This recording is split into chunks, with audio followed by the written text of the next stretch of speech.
Pero el reconocimiento más importante que hemos tenido es la forma en que resuena en la conciencia colectiva.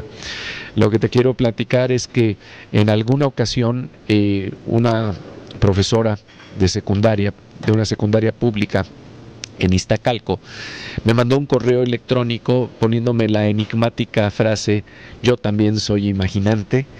Y entonces estamos hablando de eso, que es el contagio de la imaginación, el contagio de la creatividad. Ella me estaba platicando en ese correo, me decía que cuando vio las cápsulas, se le volvió a despertar esa capacidad de asombro que tenía a los 20 años, cuando al devorar una novela, al asomarte a un libro, al entrar a ver una película, verdaderamente veías que se abrían mundos, se abrían nuevas posibilidades de entendernos y de entender lo que está pasando a nuestro alrededor. Y bueno, entonces, contagiada de ese espíritu, ella empezó a transmitir esas cápsulas en sus clases, en su salón de clases. Como no tenían muchos recursos, estaban en un barrio rudo, con diferentes problemas, sobre unas sábanas hacían la transmisión de las cápsulas con una computadora y una sábana. Y lo que es interesante es que esto despertó la curiosidad de los niños por empezar a leer a los autores que estaban de alguna manera plasmados en las cápsulas. Entonces lo que resultó fue que la consulta de libros en la biblioteca subió de gran manera, y entonces yo le dije a esta profesora: oiga, me interesa muchísimo saber lo que está pasando ahí, cuáles son las experiencias de los muchachos. Y cuando fui a la secundaria pública Ignacio Chávez en Iztacalco, realmente me llevé la sorpresa, que creo que es ese instante que están buscando realmente todos los educadores, aunque el proyecto no tiene un fin educativo, sino que empieza por la clave de la fascinación. Resulta que por añadidura tenía también este componente educativo. Y más que nada es ese instante en el que, cuando un niño ha entendido algo, se le enciende la mirada. Es un momento invisible pero real, en donde vemos cómo se enciende la sensación de belleza o la sensación de entendí. Algo se abrió en la conciencia del estudiante. Y cuando llegué con estos muchachos, lo que me asombraba era ver esas miradas prendidas, ese deseo de compartir lo que ellos habían encontrado conmigo en las cápsulas, y sobre todo ver que esto además les permitía tener lecturas significativas en su propia vida. Yo me acuerdo que en alguna ocasión, cuando conversé con Shimon Peres, le hice una pregunta muy interesante relacionada con la literatura, y él me dijo que lo importante de los libros es que no tan solo uno lee los libros, sino los libros nos leen, nos permiten entendernos, nos hacen de alguna manera tener una especie de espejos para poder ver nuestras vidas, y en ello hay una posibilidad de que la lectura se vuelva significativa y que verdaderamente penetre en nuestra alma y en nuestra vida, y que las pueda modificar aunque sea por 1 milímetro. Y entonces los muchachos compartían varias de sus experiencias.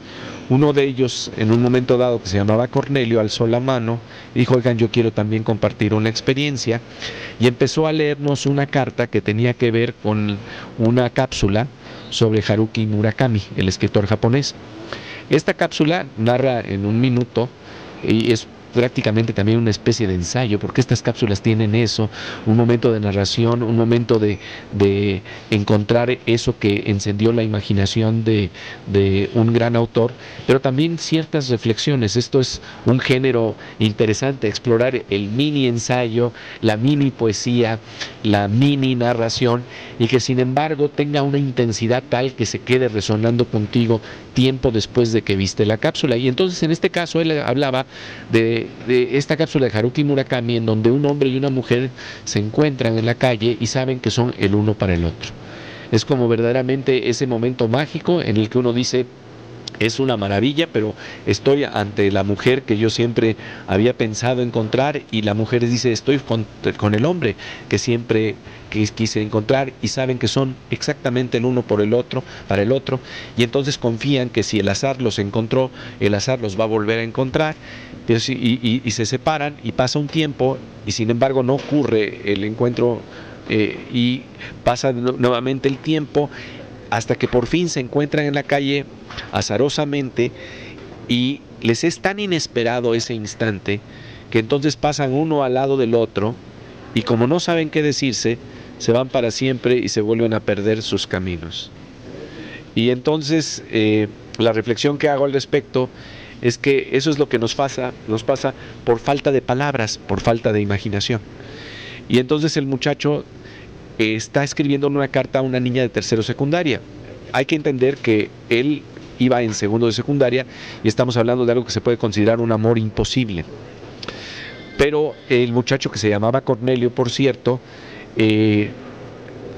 escribe a esta chica, le dice: es que yo no quiero que me pase lo mismo que el de la historia. Yo no quiero repetir esa historia. Y por eso sirve la literatura también, aunque no tiene que tenerse un fin pragmático en la lectura o en la literatura. Yo encuentro que estas historias nos presentan también modelos de vidas y escenarios posibles en los que podemos encontrarnos. Y si hay algunas lecciones que a veces podemos transitar por un drama con conciencia de él, sumergiéndonos en él, sabiendo a dónde vamos, y a veces se nos da la gracia de cambiarlo por la distancia de 1 milímetro. Y este muchacho lo que se había propuesto era cambiar un poquito esa historia y atreverse a escribir la carta. Para resumir la historia, les puedo decir que después de un rato y después de momentos que le fueron difíciles al muchacho y a la muchacha, momentos en los que él acudió a la poesía para tratar de conquistarla, al final de la historia podríamos parafrasear a Gabriel García Márquez diciendo que el Cornelio ya tiene quien le escriba. Y esto nos habla realmente del poder de la literatura, del poder de la imaginación, del poder de la creatividad.